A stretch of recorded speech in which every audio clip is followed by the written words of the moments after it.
Hi, I'm Johnny Phelps, and I'm glad to be joined by noted sports author Richard Sowers to tell us about his newest book, A Comprehensive History of the Kentucky Derby, Preakness, and Belmont Stakes. Richard, glad you're with us today. Thank you, Johnny. Glad to be here. At 521 pages, this is clearly a project of a lot of time and effort. What was your initial concept and your starting point? Well, my initial concept, they always say, write what you know. That's the old write what you know. And this is not my first book about horse racing, and I've spent considerable time covering it, particularly back in the 80s, first at the Courier-Journal, Sporting News, and I'd always loved the sport, so I decided there is no good history of the American classics, the Derby, Preakness, and Belmont. So I decided to do one, thinking I could research it in 6 weeks. Well, I expanded the scope about 6 weeks later, which made it a lot better book. But that turned that 6 weeks of research into 2.5 years of 50-hour weeks. So it was not the easy task I envisioned when I started. It became anything but. Certainly, from 6 weeks to 2.5 years in research and planning. I think, Richard, for most of us, if we were interested in knowing who won one of those races, we'd go to some search engine and just plug in a year. But you provided incredible detail. For example, the very first Belmont was in 1867, and Richard writes that Ruthless, the winner, was 12 lengths behind early on a heavy track after torrential rains the day before. That clearly is painstaking detail. How did you go about all that? Well, I researched, first the basic thing, I researched every race ever. I didn't go back with just the things that have been handed down for 100 years or so. I went back and tried to research every race. I found at least 2 game stories, so to speak, coverage of every single race. Some of them, the later years, 12 to 15, but at least 2 for all but one. There was one sometime in the 19th century that I could only find one. A lot of these were in the New York Times and Brooklyn Eagle, were 2 very good sites, plus Sports of Our Times, which went out of business in the 1890s, were really good sources for some of the early material. But I also researched every horse that ever ran in the Derby, Preakness, or Belmont. Goodness me. Every horse. And every winning jockey, trainer, owner, or breeder, including the latter 2 endeavors and partnerships.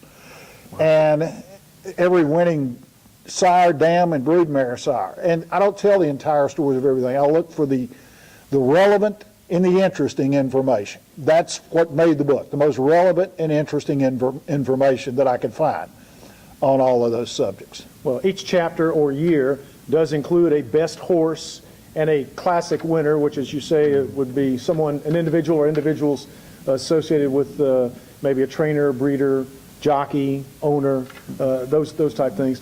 But in determining the best horse of a year, some of it strikes me were pretty obvious, others maybe not so obvious. Did you have a point system that you did to select them, or was it subjective? Well, I like to think of it as objective as opposed to subjective, but no, there was no point system. And quite frankly, out of 147, which is 1867 through 2013, there were only about 2 dozen where it would be hard to argue one way or the other, to say, gee, Swaps Nashua in 1955, you could go either way. You could almost go either way with Affirmed in Aladar in 1978, except Affirmed generally beat Aladar. You could go either way maybe with Sunday Silence and Easy Gore in 1989.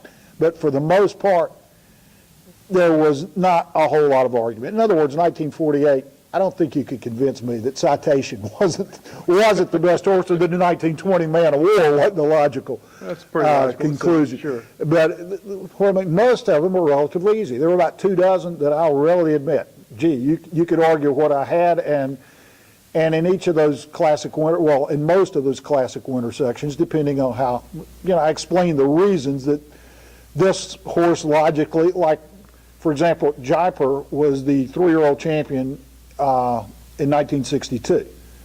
Raidan lost to Jaipur by a nose in a Travers Stakes that was very, very much like the 1978 Belmont with Affirmed in Aladar, where for the last mile the 2 were separated by no more than a nose. Well, they ran against each other 5 times that year. That was the only time Jaipur finished ahead of Raidan. So Rydan, my reasons for selecting Rydan over Jaipur, I think they're pretty hard to argue with, but for the most part, like I said, most of them are cut and dried. Head-to-head would carry a lot of weight, it would Yes, seem. yes, especially when they do it that often. Yeah. It's one thing to write a book about horse racing for horse people who understand the terms and nuances of the sport, but it's another thing, it strikes me, to write a book for people whose knowledge of horse racing is not much more than win, place, or show. How tough was that? It's harder than you think. Obviously, you realize that there's certain things that this is not a primer on the sport. This is that I've got to assume. I can't go and explain, okay, here's what a furlong is. It's an eighth of a mile, 202. If I'm referencing 8 furlongs or a mile, it's the same thing. You've got to assume that there's a certain amount of knowledge, or in this day and age, that they know how to use Google with certain things. You can't. I couldn't be that basic all the time. I had to assume a certain amount of knowledge or interest, that whether the knowledge was there or not, if they were opening the book and reading it, there was a certain amount of interest, and they were willing to take the extra step and say, now I wonder what that means, and find out. Right. I found it interesting as I was going through the book that it's not just about thoroughbreds. You provide an awful lot of detail about individuals, particularly in the classic winter portions, and their exploits apart from horse racing and their place in history in a lot of cases. That's how it went from estimated 6 weeks to 2.5 years, was when I truly, after 6 weeks or so, is about when I realized the people are just incredible stories. That there are so many incredible stories, and there's essentially, I could say there's 147 chapters, but you could almost multiply that by 3. That each year is a separate chapter with the classic winner and the best horse. But these stories were so good in so many instances. I'm not saying all, but in so many instances.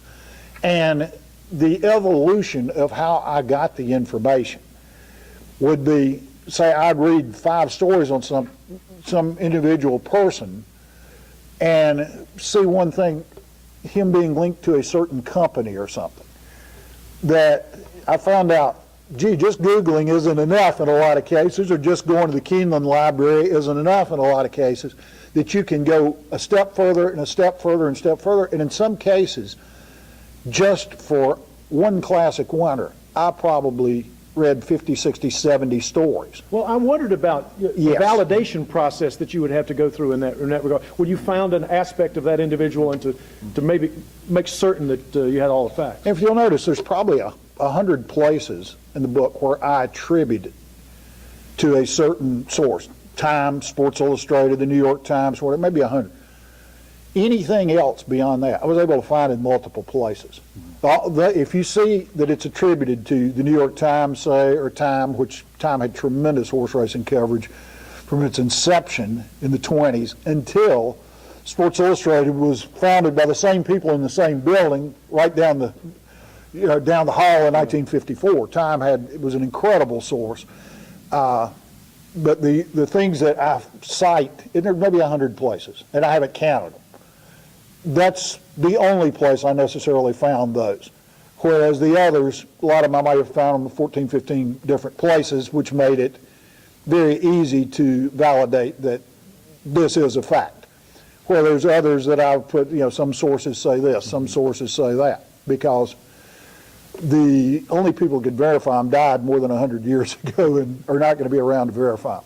Tell us a little bit about the appendices that you have in the back of the book. There's over 150 pages of appendices, and the importance they play in your book. Well, first of all, the first thing I've done when I've done books, whether it was Complete Statistical History of Stock Car Racing, or the Abstract Primer of Thoroughbred Racing, or this book, Kentucky Derby, Preakness, Belmont Stakes, A Comprehensive History. The first thing I've done is compile the agate type material, where the charts, the abbreviated charts, are not daily racing form charts. They don't tell as much of a story as theirs do, But for my purposes, they tell the story I wanted, or gave the information I wanted to give in this book. Compile those abbreviated charts for all the 423 classic races held from 1867 through 2013.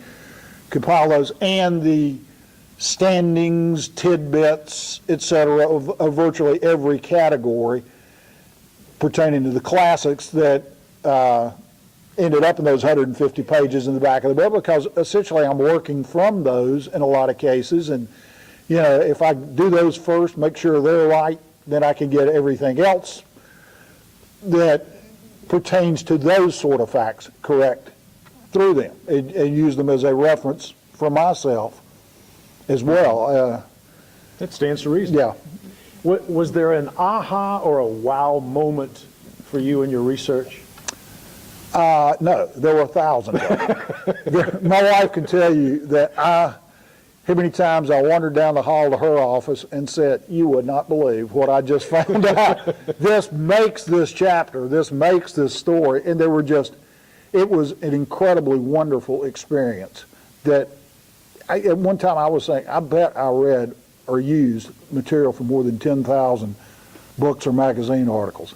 It may have been 5 times that much. Goodness me. And it was an incredible experience finding information that I had worked so hard to find with no success for, in some cases, maybe months, and coming back to it, and then all of a sudden finding that exact wow, as you mentioned, wow. It's not only found, it's great stuff.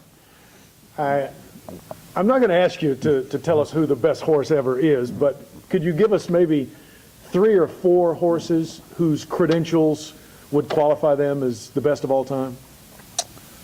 Well, I think in most arguments, it generally comes down to Man of War or Secretariat. I'm not going to dispute that. That's two pretty good that deserve to be in the equation. I think you could put up an excellent argument that if you took every horse at their best, and that best was limited to a 2-month period, that swaps as a 4-year-old in the summer of 1956 may have been the best horse ever. Native Dancer won 21 of 22 races in his career, including one of 7 horses that won the Preakness, the Belmont, and the Travers. His only loss came in the Kentucky Derby. He was bumped badly going into the first turn by a long shot named Money Broker. Fell behind he lost about 10 lengths in the process of being bumped. Fell behind by some 20 lengths and ended up losing by a very short margin, head, neck, I forget. It was the only race of his life. We're talking a horse that won that was a champion at 2, shared Horse of the Year at 2, was Horse of the Year at 4. At 3, he was a champion who won the Preakness and Belmont and lost the Kentucky Derby by this much. Think about it, if he had won the Derby, he would have been a 3-time Horse of the Year, undefeated in 22 races, a Triple Crown winner. He'd be at the top of everybody's list. So How do those credentials qualify? Right, had he not been bumped by Money Broker, so there are a number you can put in the equation. And they never ran against each other. You really don't know in certain cases. I understand that the subjective look for it does come into play there. You've clearly attended a number of these classic races through the years, but is there a race or a couple of races that you wish you had been there? Absolutely. 2. Okay. 2 come to mind. One, the 1973 Belmont Stakes, which I consider the single greatest performance in the history of the sport. Any records in sports that are a yardstick or a stopwatch determined don't last long. You look at track and field, if a record gets to be 15 years old, it's ancient. It's ancient. 1973 Belmont Stakes, Secretariat ran at 224 flat, which remains a world record on dirt. Hasn't even been approached, really. And he won by 31 lengths. It was the most dominating performance I have ever seen. Happened to see it and catch it in Greensboro, North Carolina. Long story. The 1978 Belmont Stakes, were an affirmed and Aladar hooked up with a little more than a mile to go and were never separated by more than an inch or so the rest of the way with the Triple Crown at stake. Two of the great horses who've ever lived, including Aladar, even though he kept losing to affirmed. Those are the two that stand out. And thank goodness we can see them today on YouTube. Exactly. Because I looked them up this week. I've seen them many times on YouTube. Richard, it is a fascinating breed, not only for what you've provided here, but just understanding what you put into it. And to go from a concept that you thought might take 6 weeks to research to 2.5 years speaks volumes. Thanks so much for sharing it with us and being with us today. Thank you, Johnny. I appreciate you having me. Absolutely. It's been fun.